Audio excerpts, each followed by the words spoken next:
mi propia experiencia y en ese sentido tal vez lo que son mis respuestas a esas preguntas fundamentales de por qué vivo, qué hago aquí o para dónde voy. Por lo tanto, tómenlas como un punto de referencia, no la pueden tomar como respuestas terminadas o acabadas o lo que me parece a mí peor, no lo asuman como verdades reveladas, no hay verdades reveladas, no tengo verdades reveladas. Lo único que tengo son experiencias personales que me han sido gratas, útiles y que esta noche quiero compartirlas con todos ustedes. Y que por lo tanto pues les agradezco su presencia aquí. Piensen, hablamos entonces esta noche de la felicidad. ¿Es eso posible? ¿Es una ilusión? ¿Es una falsa ilusión? ¿La felicidad es algo que viene de dónde? ¿Por qué se produce? ¿O simplemente es como una especie de zanahoria que persigo desesperadamente y que nunca alcanzo?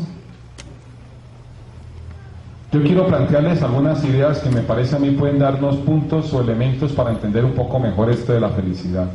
Primero, se nos dice usualmente que la felicidad es un estado del alma. Es una buena idea esa, pero es como de esas respuestas que lo dejan a uno como en el principio, ¿cierto? Uno dice, bueno, ¿qué es la felicidad? Entonces uno le dice, pues un estado del alma.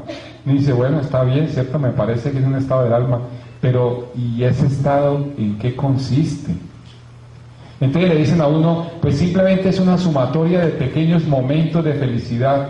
Vamos bien, mejoramos un poco. Entonces a uno le dicen también, ¿cierto? Además de ser un estado del alma, es una sumatoria de pequeños momentos de felicidad.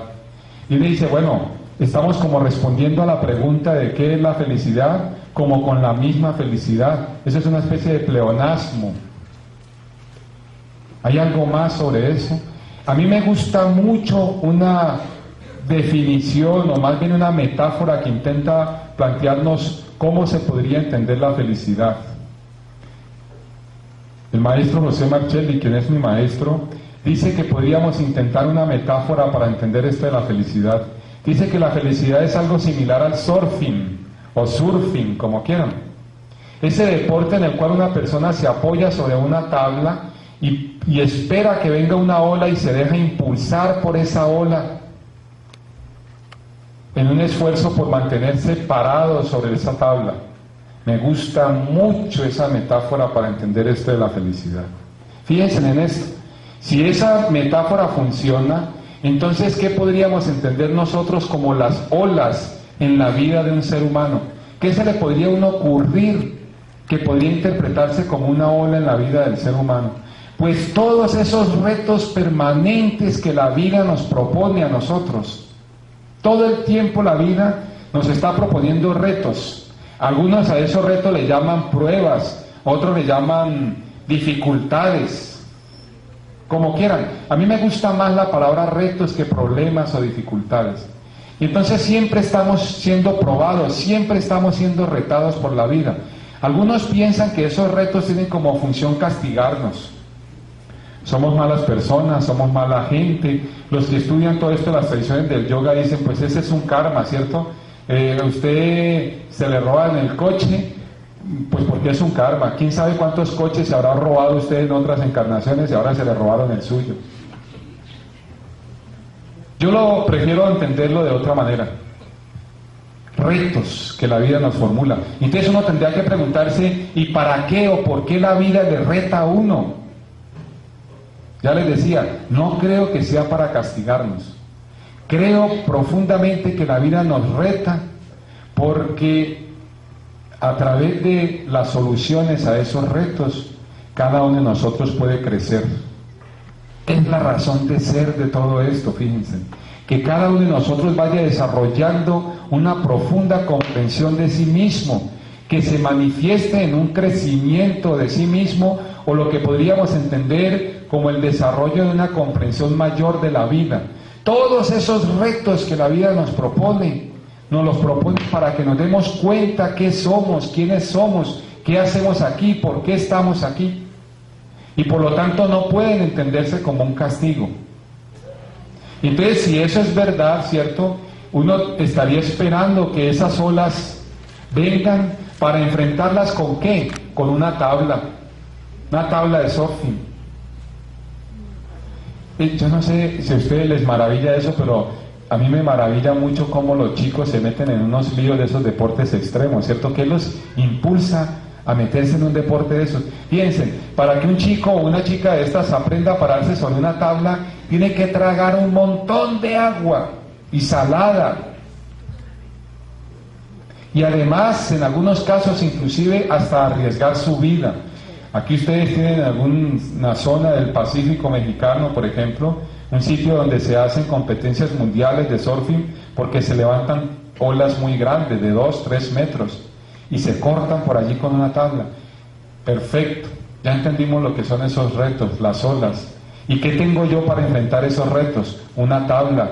¿Y qué representa esa tabla en la vida humana? Pues lo que tengo aquí, miren. Lo único que yo tengo para enfrentar esos retos que la vida me formula es esto que ustedes ven aquí. No tengo nada más. Algunos tienen para hacer surfing una tabla de fibra de carbono cortada, ¿cierto?, en la no sé qué, con un perfil exacto calculada a partir de su propio peso. Y otros tenemos una tablita de cartón, miren. Y nos toca echarnos al mar con esa tablita de cartón y hasta sentir un poquito de envidia por una de carbono, ¿cierto? Ahí miramos la de carbono de ladito.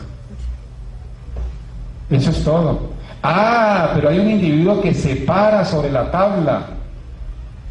Podríamos decir, hay una conciencia que permite al individuo utilizar esa tabla para romper la ola y desplazarse a través de ella.